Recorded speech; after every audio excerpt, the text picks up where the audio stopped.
Ada yang bilang Kak Ros ini nggak punya teman karena ia introvert.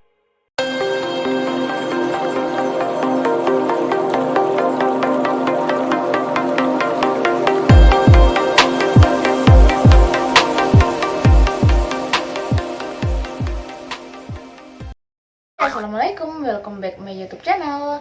Nah, teman-teman pasti tahu kan film serial Upin Ipin, dan pastinya nggak asing lagi dengan tokoh yang bernama Kak Ros. Nah, ada yang bilang Kak Ros ini nggak punya teman karena ia introvert. Padahal bisa jadi si Kak Ros ini nggak punya teman karena nggak punya waktu untuk bersenang-senang dengan teman-temannya. Kalau teman-teman menonton serial Upin Ipin, di mana terdapat di dalamnya tokoh tangguh yaitu Kak Ros. Jadi guys, si Kak Ros ini merupakan anak perempuan sulung dari kakak Upin Ipin, dan ini menjadikan suri tauladan buat generasi sandwich.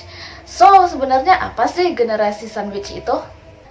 Jadi guys, seperti yang diketahui, sandwich generation atau generasi sandwich ini berada dalam posisi terjepit gitu. Pasalnya ia harus membiayai dua generasi sekaligus, yaitu orang tua dan anaknya.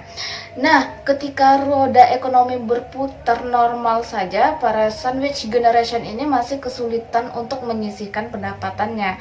Apalagi ketika resesi menyerang negeri ini. Hidup itu nggak pernah mudah guys, setiap individu pasti memiliki perannya masing-masing. Seperti di karakter film serial Upin Ipin tersebut, yaitu Kak Ros tadi, kita dapat mengambil pelajarannya ya, bahwa si Kak Ros ini berperan sebagai orang tua tunggal pada masa usianya yang belia. Dengan kedua orang tua di saat masih muda merupakan pukulan telak. Nah, inilah yang terjadi pada diri Kak Ros, yang ia merupakan seorang anak sulung dan merupakan kakak dari kedua adik kembarnya yaitu Upin Ipin.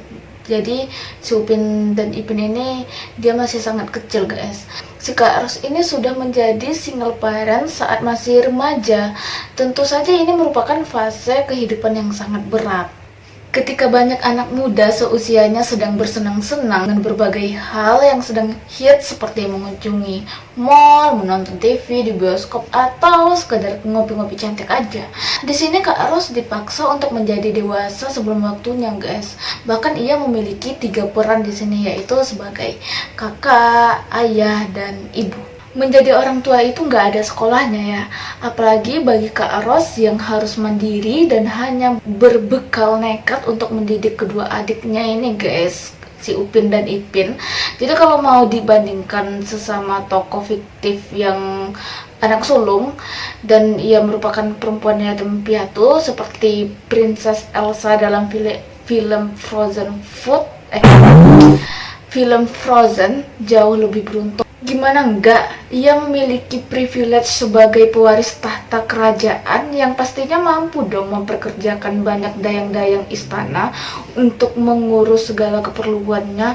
Nah, ini Kak Ros yang sebagai rakyat jelata dan ia harus melakukannya sendirian secara mandiri. Selain itu, Kak Ros juga mengerjakan 90% pekerjaan domestik. Jadi sebagai satu-satunya orang dewasa dalam rumah yang merupakan atau yang memiliki fisik yang kuat, Kak Ros ini mengerjakan hampir seluruh porsi pekerjaan domestik di rumah, seperti ngepel, masak, membersihkan rumah, dan mengurus kebun, dan pekerjaan rumah lainnya lah ya guys.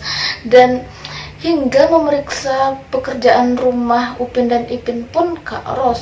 Sementara itu Opa hanya sesekali mengurus rumah ya guys. Opa hanya duduk di depan televisi dan menonton acara kesayangannya. Menjadi ibu rumah tangga itu kelihatannya aja sepele ya guys, tapi sebenarnya rawan banget terkena stres karena beban pekerjaan yang selalu ada, tapi minim apresiasi. Nah, ibu rumah tangga yang berusia cukup matang aja seringkali jenuh karena menghadapi pekerjaan rumah domestik yang selalu nggak ada habisnya. So, dimaklumin aja jika kelihatannya Kak Ros hobi marah-marah menghadapi kedua adiknya yang iseng banget dan nakal. Dan di samping itu, ia harus bertanggung jawab atas urusan rumah. Kak Ros juga harus masih belajar demi nggak tinggal kelas. Dan manajemen waktu Kak Ros ini patut diacungin jempol. Kak Ros juga mengurus orang lanjut usia sekaligus anak kecil. Jadi bukan rahasia lagi ya kalau gaji babysitter dan suster yang merawat lansia itu luar biasa mahal.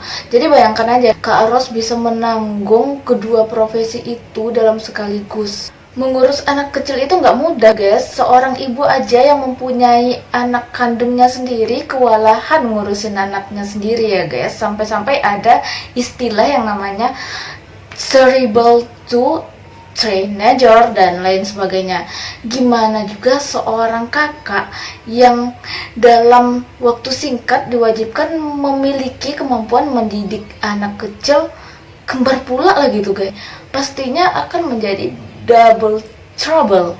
Belum lagi Kak Ros harus menyiapkan mental yang sekuat baja, sebab ia masih harus merawat neneknya yang lansia ya guys. Dan itu nggak mudah daripada mengurus anak.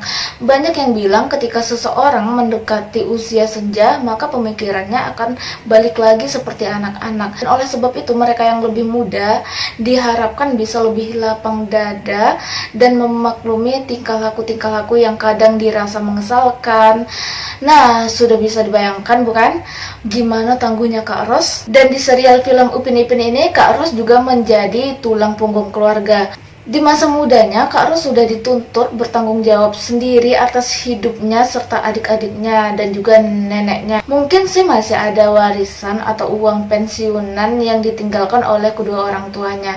Tapi berapa lama sih uang dan warisan itu dapat bertahan untuk menghidupi keempat orang? Dan Opa mungkin aja juga memiliki harta kekayaan. Tapi mereka bukan keluarga yang berlebihan sebagaimana keluarga Ehsan.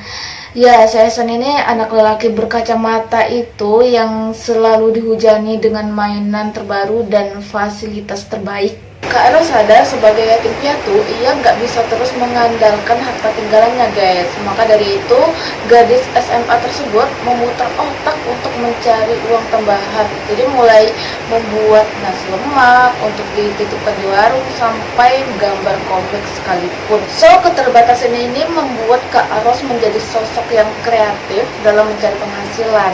Dan di sisi lain, ia harus mengorbankan masa-masa pergaulan yang biasa dilakukan oleh teman-temannya. Oleh karena itu, dalam cerita serial Upin Ipin, Kak Ros nggak nampak memiliki teman segeng ala-ala film Ada Apa Dengan Cinta ya guys.